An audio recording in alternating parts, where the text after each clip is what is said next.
muchachos? Espero se encuentren muy bien. Espero que esta semana la hayan utilizado a concho y hayan podido realizar las actividades pendientes. Para así esta semana comenzar con todo el power con lo que nos espera en nuestra asignatura. Este es el video número 7 de nuestra asignatura, así que atentos a lo que vamos a trabajar hoy. Hemos estado trabajando en las clases anteriores también el OA número 3, que hace referencia a analizar las narraciones leídas. Y la verdad hemos avanzado bastante, hemos trabajado varias temáticas. Comenzamos hablando sobre el tema de la libertad, que era un tema recurrente en la literatura debido a la importancia que tiene para el ser humano. Trabajamos con algunos elementos del género narrativo.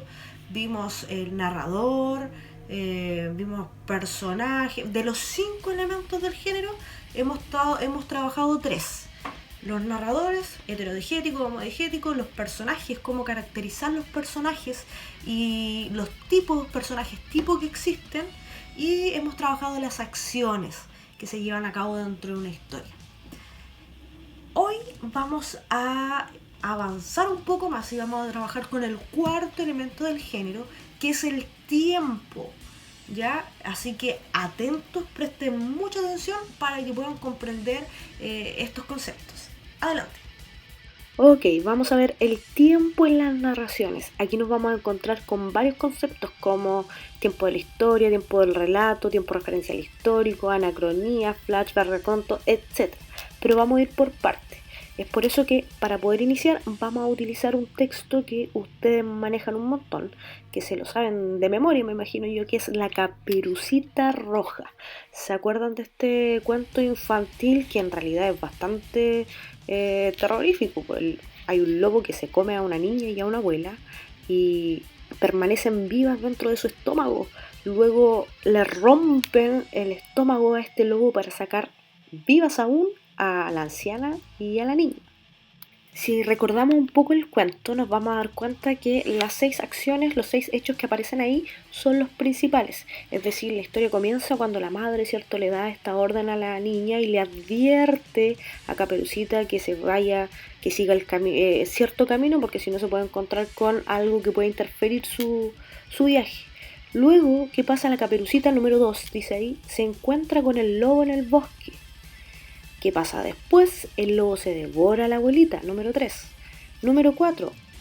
Encuentro del lobo disfrazado con Caperucita, ¿cierto? Cuando la trata de engañar. Luego, ¿qué ocurre? Número 5. El lobo devora a la Caperucita. Y número 6. El cazador mata al lobo y libera a la Caperucita y a la abuela. Ese es el orden en que siguen las acciones según causa-consecuencia, un orden cronológico en el que decimos realmente ocurrieron los hechos. A este orden cronológico nosotros le vamos a denominar tiempo de la historia. Ahora, ¿qué pasa? Quien nos quiera contar, quien nos quiera narrar esta historia, puede empezar de la acción que a él se le dé la gana.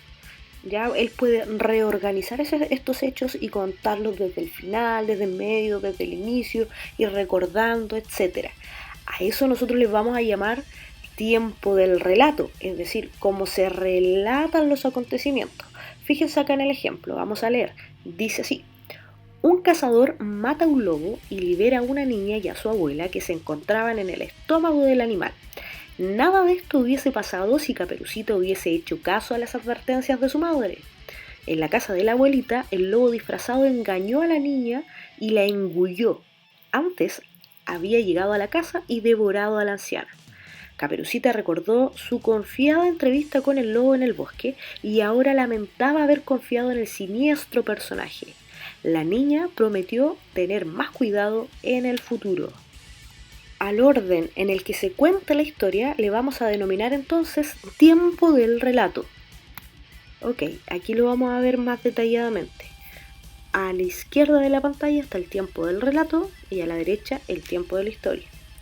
A la izquierda, en el tiempo del relato, están organizados los hechos según cómo lo quiere contar el narrador, y a la derecha, en el tiempo de la historia, están cómo ocurrieron los hechos de manera cronológica. Fijémonos, miren, el primer hecho cronológico de color rojo la advertencia de la madre, en el cuento, en esta narración que está acá al lado izquierdo, está más o menos en la mitad, ¿ya? Y el número 2, encuentro de la Caperucita con el lobo en el bosque, está casi al final, donde dice entrevista con el lobo en el bosque. El número 3, el de color amarillo, el lobo devora a la abuelita, en la narración está casi al principio, de color amarillo, abuela que se encontraba en el estómago del animal. El verde, encuentro del lobo disfrazado con Caperucita, ahí está al medio del texto relatado. El 5, el lobo devora a Caperucita, que debería estar casi al final, también está más o menos al medio de la narración. Y el último, el de color negro, el cazador mata al lobo y libera a Caperucita y a la abuela, está al inicio del relato. Aquí el narrador decidió empezar con el final del hecho cronológico. ¿Notan la diferencia, cierto? Muy bien, en el elemento tiempo entonces tenemos el tiempo de la historia, el tiempo del relato y el tiempo referencial histórico, ¿ya? Nos vamos a quedar un poco con el tiempo del relato, es decir, cómo el narrador dispone los hechos en el cuento, ¿ya? Fíjense aquí. Ya, el narrador tiene 3 grandes opciones para comenzar a relatar su historia. Cuando comienza desde el principio, con la primera acción cronológica, entonces se le denomina ad ovo, que significa desde luego, desde el inicio. Cuando empieza desde la mitad de la historia real, entonces se le denomina in media res, desde el medio del asunto. Y cuando empieza desde el final, como en el caso de este fragmento de Caperucita Roja, entonces se le denomina in extrema res, desde el final del asunto. Bien, y el tercero, el que está de rosado en pantalla, el tiempo referencial histórico, dice relación con la época en la cual se desarrolla la historia que se está contando. Supongamos que la historia involucra, por ejemplo, castillos, caballeros montados, que luchan por defender el territorio que le corresponde a la iglesia y combaten, luchan contra los moros, por ejemplo. Entonces nosotros vamos a tener que el tiempo referencial histórico está relacionado con las cruzadas, con la época medieval. Entonces la época medieval va a ser nuestro tiempo referencial histórico. Y así cambia dependiendo de las decisiones que tome el autor. También nos vamos a encontrar con otra clasificación muy importante que tiene que ver con el tiempo, se refiere a las anacronías. ¿Qué son las anacronías? Son saltos temporales donde el narrador detiene el desarrollo de la historia, deja de contar lo que está relatando para contar hechos anteriores, hechos del pasado o hechos del futuro. Así nos vamos a encontrar con la analepsis y la prolepsis. Ahí ustedes pueden ver en pantalla, analepsis, salto hacia el pasado, prolepsis, salto hacia el futuro. Y cada una se subdivide en 2.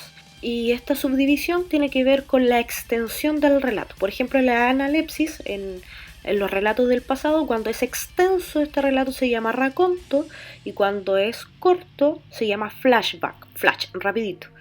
Por el otro lado, prolepsis, lo salto hacia el futuro, cuando es extenso este relato del futuro se llama premonición y cuando es corto este relato del futuro se llama flash forward.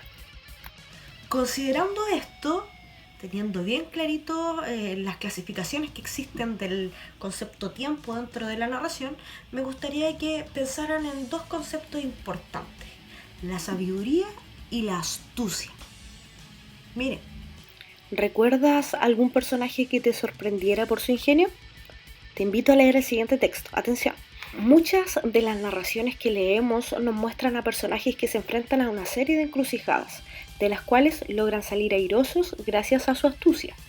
En otras palabras, son personajes que logran sus propósitos de manera ingeniosa y muchas veces engañosa. El protagonista de El Lazarillo de Tormes es un claro ejemplo de ello.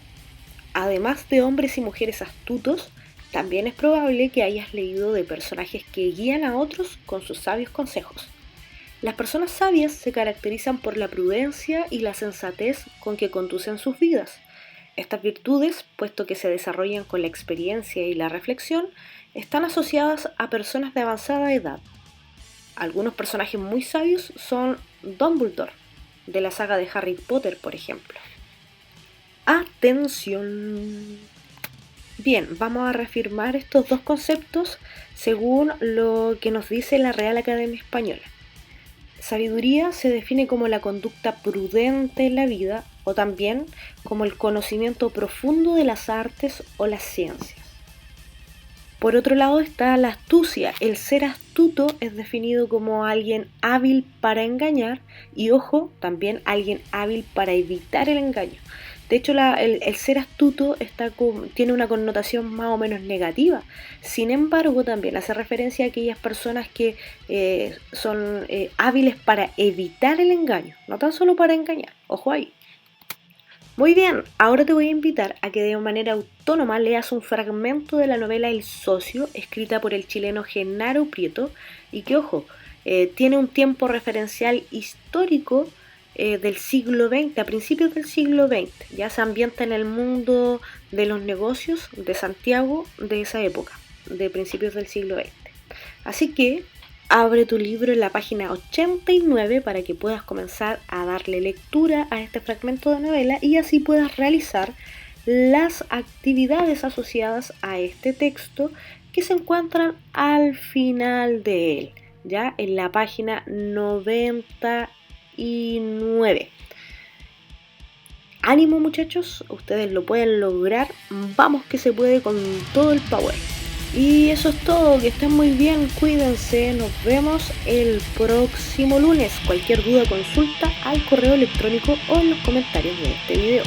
Adiósito.